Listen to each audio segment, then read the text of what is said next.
Let's kick off.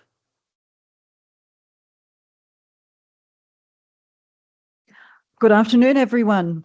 My name's Tanya Felton, and this afternoon I'm your host for our MasterCare EPAS user group. So thank you very much for joining online. It's great to see representatives from our private hospital partners here. We really, really do appreciate you taking the time out of your day to connect with us. So the aim of today's session is to bring our hospital community together, to share some insights, discuss some updates, and collaborate on how we can continue to improve our solution suite. Look, from our perspective, this is a really important session. We're super keen to bring you into the loop with regard to our MasterCare Plus suite. We've talked about it for a very long time, and today we're going to give you a bit of a tour and a bit of a flavour of how it's going to support you, our customers.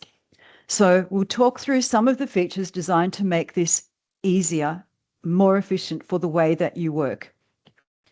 Most importantly, we want this to be an interactive session. Your experiences, what's working well, where you see opportunities for improvement, will directly shape our roadmap and help us prioritize the features that matter most to you. So we're committed to supporting you and your team with a PAS that not only simplifies administration, but also integrates seamlessly across your ecosystem. Everyone we speak with right now is going through some sort of digital transformation. We're looking at everything from billing to health fund management, secure messaging, clinical data exchange. So thank you very much for joining us again. If you have questions and comments along the way, please either call out, put your hand up, put your questions into the chat. We're going to look forward to answering those questions, and we really are looking forward to a valuable open discussion today. So that's enough from me. Let's get started. Introducing the team. So here you've got our Managing Director, Matthew Cherian, Paul Ryder, who's our Chief Operating Officer, Damon Gronveld, who's our Chief Technology Officer. So if you've got questions around where it's going, you've got the right people here. Steve McCulloch, who is our MasterCare Plus Technical Lead, who probably knows more about PAS than anybody. You've got me. I'm your host. Phoebe Hunter is our Business Development and Account Manager based in Victoria. Rania Elston-Batty is your Customer Support Manager. So you've probably had quite a bit of interaction with Rania and with Princess, who is your Customer Success Officer. And next slide, please. We've got the PAS team. So Rania, I'm going to hand over to you. If you introduce the team really quickly, we can get going. Thank you. Thank you, Tanya. Rania is me, obviously. So Naveen, Tamer, and Matthew, I'm sure that you all come across the team and handle lots of your tickets. Sandy is our product lead in development side. Sergio also is joining us on PAS development side too, which we don't have the name here. So welcome, Sergio, to the team. And we're going to go through what's happening on support side and what's the figures that we have today too. So the updates for us is we just want to make sure or ensure that you always raise the tickets through Zendesk. You have more fast tracking when you raise it through Zendesk, not the normal emails. And also you can follow up on the ticket and the status of the ticket within your access to Zendesk itself. The email address, as you can see, it all is a master epas.support. This comes as a ticket on Zendesk. If you have access to Zendesk, don't hesitate to raise it accordingly on Zendesk directly, please. We always triage and prioritize the ticket accordingly with a priority 1 for the critical ticket, priority 2 for urgent, and 3 for normal.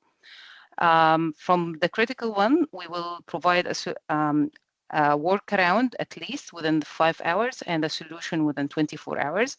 For the urgent one, the initial solution will be within 24 hours, and for the normal, it's 7 business days. We assign the ticket to the support team, and then if it required more development or enhancement or a bug fixing, that will be a diff work. And once the ticket is back to you for validation, we can add it as a pending status, which will be there for 14 days. And if we agree that all's good, it will be closed by itself in 14 days. If we didn't hear back from you, if we heard back from you, it will keep open again if you want it to be open again, if it's not really a solution for it. There are also account management meeting that we run usually every month for all our clients. And if that's not happening and not the case, please reach out for us or your account manager, and we would love to keep in touch and hear your feedback always. So this is the figures for our tickets and how it's distributed along with the type of the ticket itself. We can see that one of the two highest type of tickets is the inquiries and the error and training. We always recommend more training for your team, especially when you have team member that is just joined the hospital, which is always confusing for everyone and always needing some support. Happy to provide that whenever is needed, and please reach out for us for that, to arrange this. That when is a ticket created and when it's resolved. If you compare the two lines, that would be the workload and the efficiency and potential backlogs for our pattern. Yes, so this is a brief from January till October about the number of the tickets that we had and how quickly we are responding to our tickets and the pattern also on our tickets. Thank you. I think this is the end of my part on the support. And I believe Damon, hand it to you. Thanks. Right, thank you, Rania. So I wanted to just briefly introduce some of the things we're doing both internally and customer facing within our products and product development in terms of AI.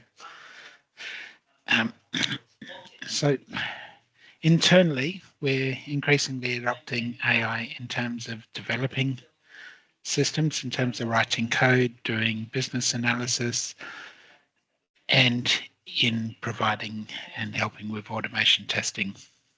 The idea behind that and the reasoning behind that is to provide faster speed to market for new features and higher quality overall. For our customers, some of the features that you'll see soon through MasterCare Plus and some of our other applications is better support and ability to query our knowledge bases for support even before you get to Rania's group in terms of learning how to use the application better or identifying better procedures or how you can make better use. We're also adding some MCP integration, that stands for Model Context Protocol, and that enables organizations that have their own AI to integrate with some of our applications to create their own custom workflows, to query data, and to provide automations. And lastly, the last item we're looking at the moment is providing transcription support using AI. So clinical documents, progress notes, items like that in the system will be able to be generated via voice transcription, hopefully then reducing workload and making it easier for you to put that data into the system. Fantastic, Damon. Thank you for that. I think such an exciting area. Everybody's talking about AI. It's lovely to see how well global health is adopting AI for all sorts of things, and the impact for our customers is going to be phenomenal. I think lots of easier access to solving your own problems and all of those smart things around predictive analytics, that AI scribe, I think all of those things are going to be fantastic. So thank you. And Paul, over to you. So in terms of the PAS transition and roadmap, we've been on a fairly extensive journey. A lot of what we're doing at the moment is to incorporate all the functionality that was in PAS into the M Plus solution to give you a SaaS application that it can extend both the capabilities that you have now, but introduce other new features and functions as well. So in terms of the transition, we're actually, we've taken a track that enables us to utilize proven technology. So all the PaaS that you've got and utilized for many, many years is at the back end in terms of the database, in terms of the operations, in terms of the capabilities. All of that functionality is being accessed and presented and capable and accessed through the M+ solution. So the benefit of that is there's no historical financial transaction loss, or the amount of data migration is a lot less. It's a lot less complex. It's a lot less in terms of what we have to do, because we're tapping into those existing data and that existing historical data. So the risks and a lot of the time the concerns about data migration are minimized in terms of what we're doing. So it's a much faster track to actually getting up and running. The majority of tasks, back-end tasks, have been completed. Now, this shouldn't be underestimated. This was quite an extensive capability. So it's actually all the back-end processing that you won't see, but that's all being done, and it allows us to actually tap into existing functionality. And now the current focus is on exposing that into front-end user screens within M+. We are doing that in a phased approach in terms of there are things that we need to do, obviously, and we'll go through a few of those today.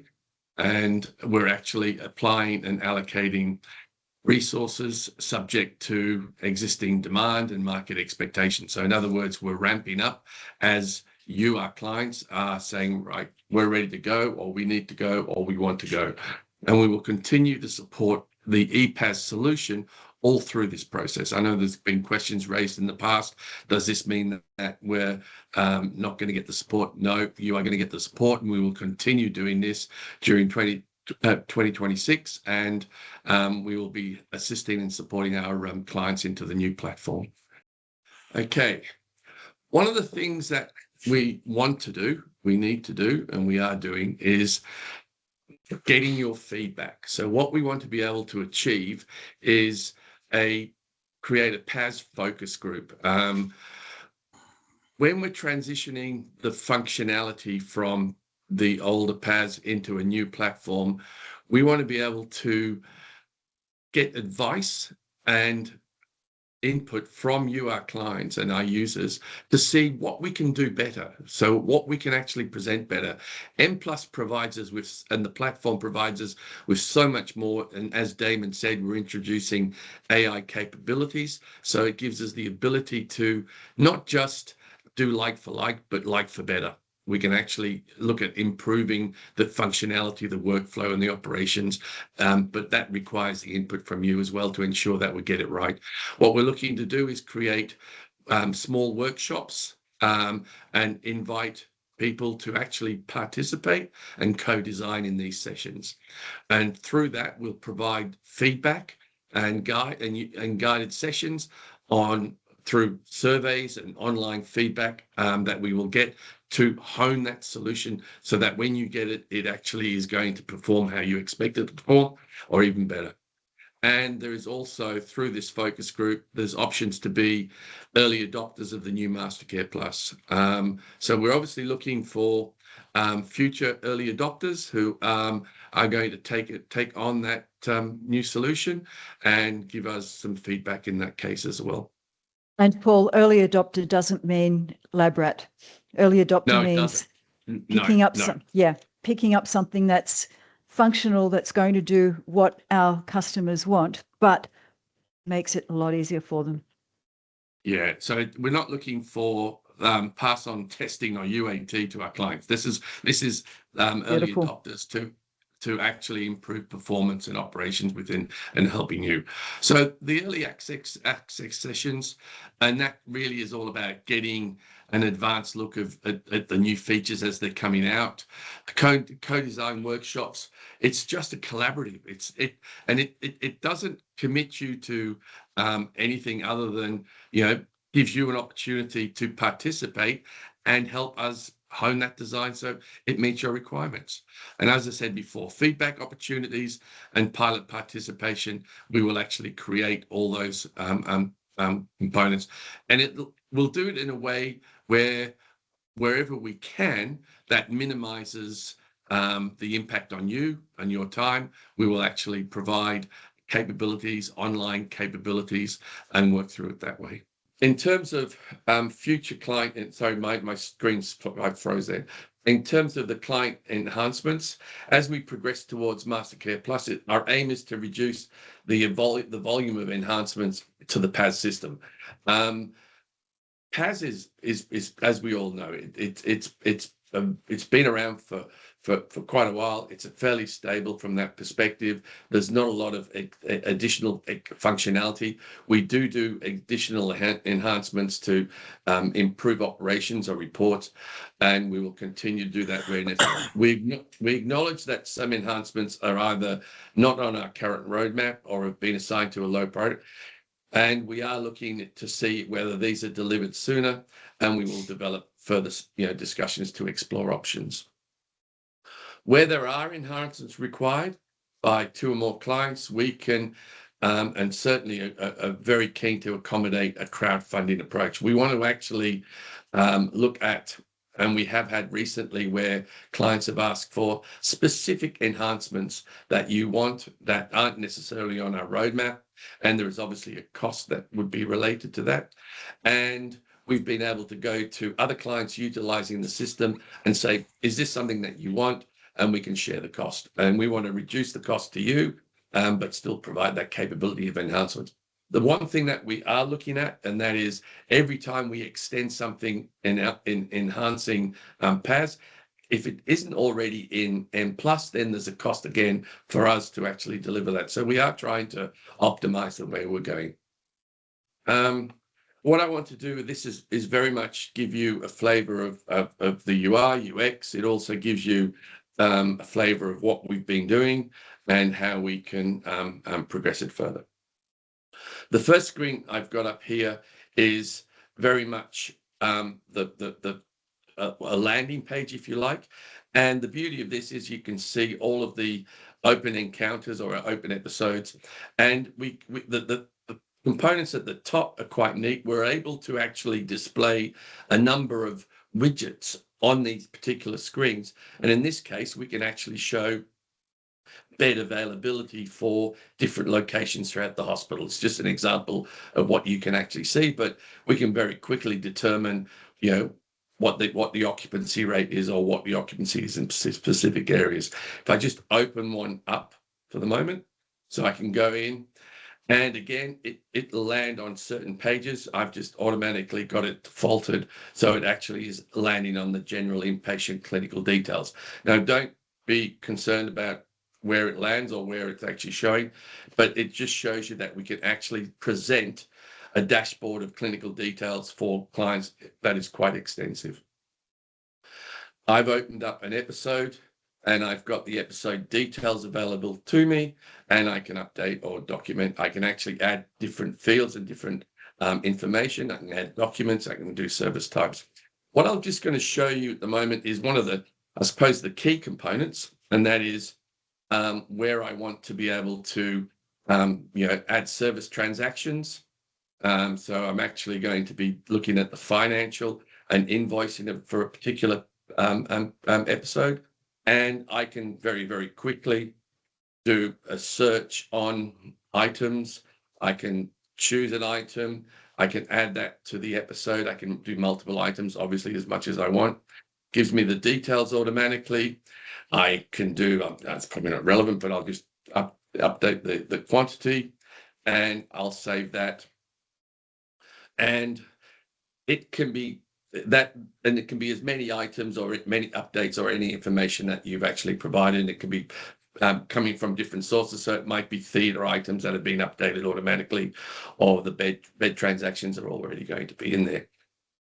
I'm not going to spend an awful lot of time putting in multiple items, but what I can do, for instance, is now generate invoice.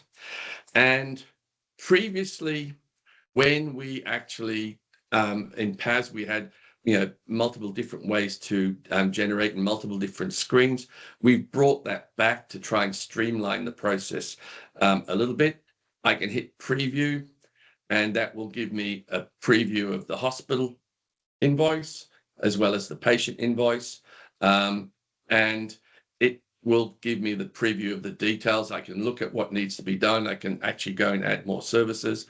I can also, from this point, say generate, and it will ask me, do I want to generate, the following invoices? I can either say one or more, whatever it might be. It will at the back end, it will generate those invoices.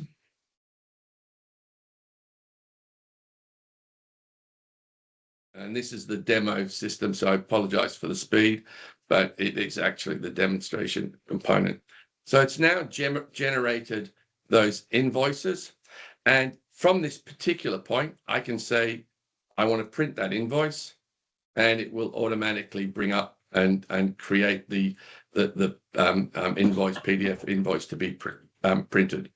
And press print, and it'll actually go wherever it wants, where it needs to go. So in terms of the invoice process, that has been streamlined, if you like. I can generate multiple. I can also, from here, I can go in and at this point, look at the debtors. I think I actually opened one up anyway. And the debtor capability in the system has been where we previously had maybe 2 or 3 screens that you wanted to go through. We've actually created the debtors so you can actually define. So I can quickly look at, well, I only want to look at organizations. I hit search. I've got the ability to, order what I'm actually looking at and to right across the system.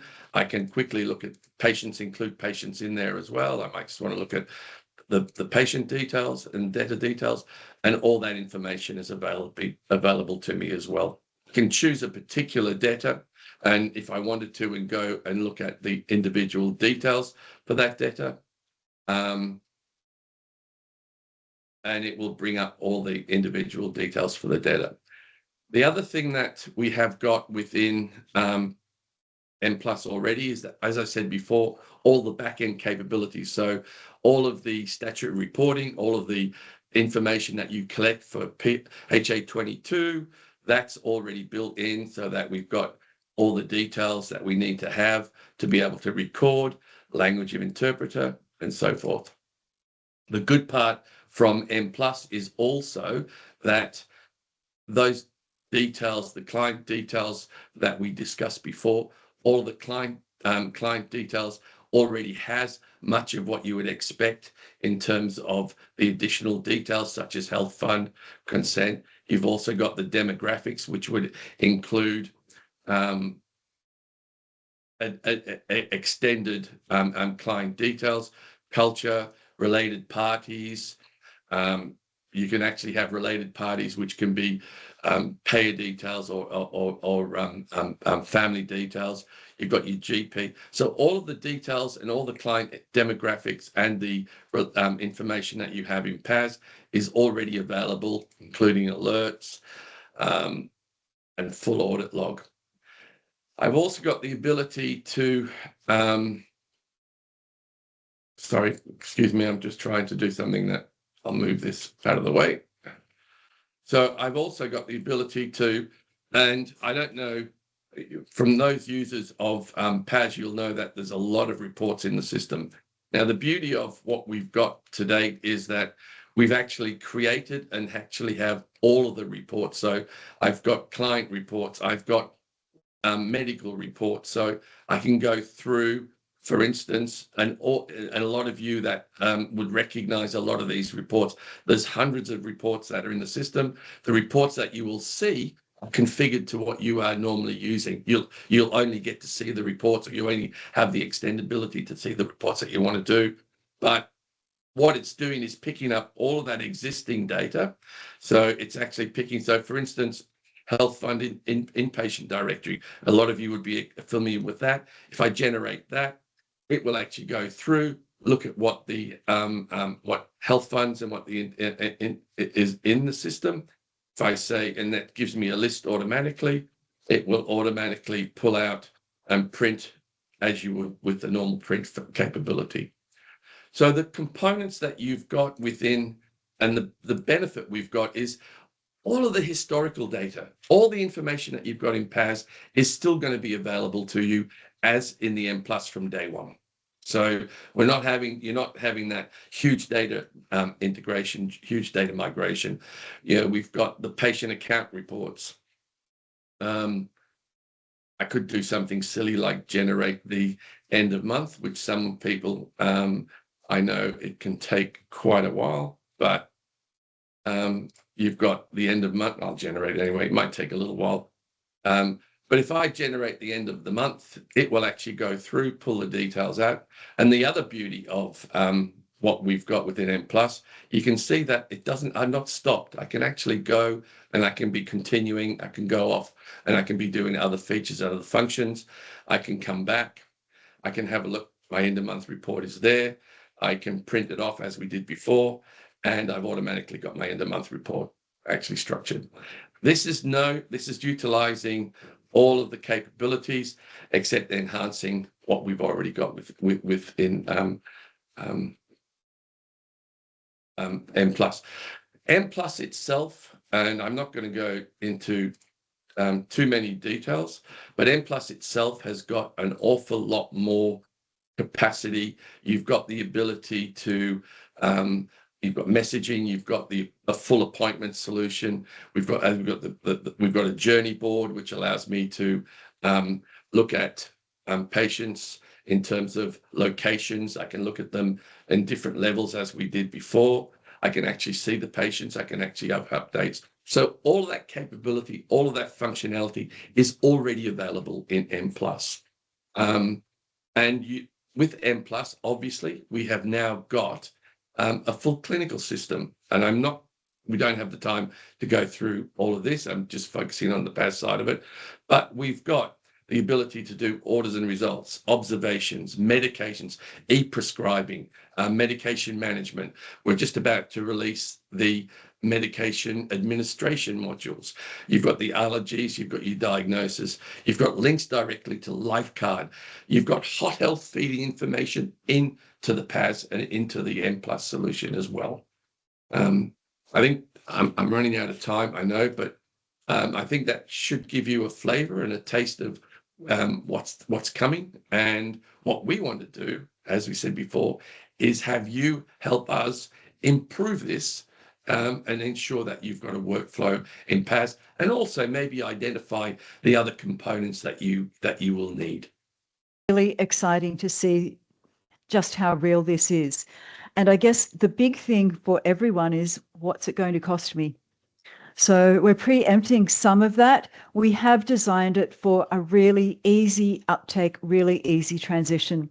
So looking at your existing on-premise license, and we're looking at a 30% uplift on your current license fees.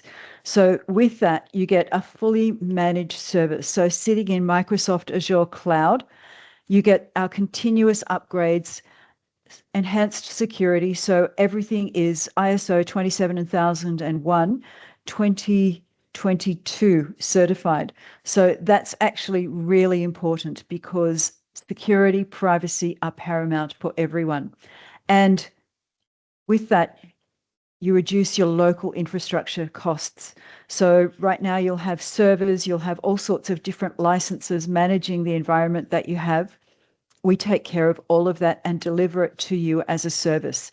If you're currently accessing ePAS from our cloud, the uplift is slightly less, but we'd certainly love to be able to talk to you about it. And as you go, you've got the option to select just what you like. So we know that some of our customers are saying, we'd love to be able to adopt e-prescribing. We'd love to be able to adopt medications management. And the big one for everyone is the patient journey board. as we've walked around our customer sites, we've seen big monitors up with homemade Excel spreadsheets that show all of the patients. So somebody every day is updating those spreadsheets with where patients are, who's looking after them, when they're expected to go home. And the patient journey board does all of that. So it makes each patient really, really visible. So the status, are we overdue for anything? What do we need to do to get this person discharged on time? So all of those things are really critical. And then from a pricing structure perspective, it is really take exactly what you need. So you get to choose those options that are useful and pay only for those options. You don't need to adopt an entire EMR as you go. You adopt the bits that are useful, and then we just add on. So we'd love to have a conversation with you about how do we help you do that.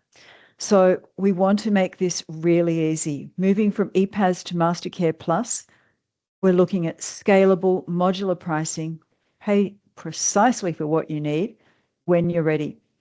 So hopefully that's something that resonates with this audience. Hopefully it's something that you can take away and have a think about. We'd love to have you as part of our focus groups. We'd love your input into where this solution goes. Okay, thank you, Tanya. We're pretty excited. This is actually our third release of a PAS. Our first PAS was back in the 90s.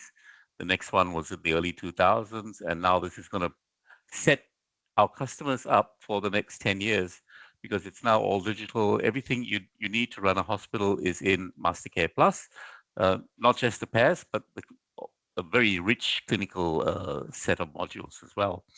With the digital front door, with my health record connectivity and so on. So what we really want is for our customers to help us shape the solution, tell us and say, this doesn't work. You need to do this, this, and this. That's why we want people to sit in the advisory committee, if you like. And we really would love if we could have one for, a theater management group or a bed management group or a billing group, for example, or admission group. We think that this is going to be a huge advantage to a huge step forward, if you like, both in terms of the richness of the functionality. It's a fully featured hospital system, but also we are now looking at implementing AI into a platform because we've got all the data digitally stored. And hopefully in the next few months, we'll be able to announce some really exciting AI that we are introducing into our platforms. With that, I don't know whether I've missed anything, but again, really appreciate everyone's time. And I look forward to catching up in May. Or if you need any information, about pricing or about, we have to incur as a SaaS platform the cost of hosting it on Azure, backups, recoveries, IT management, and as Tanya said, a lot of the third-party intrusion protection software and cybersecurity software and all that sort of stuff. So we think it represents really good value. But if you have concerns, just reach out to Princess or Tanya or Phoebe or myself, for that matter, or Paul, and we're happy to listen.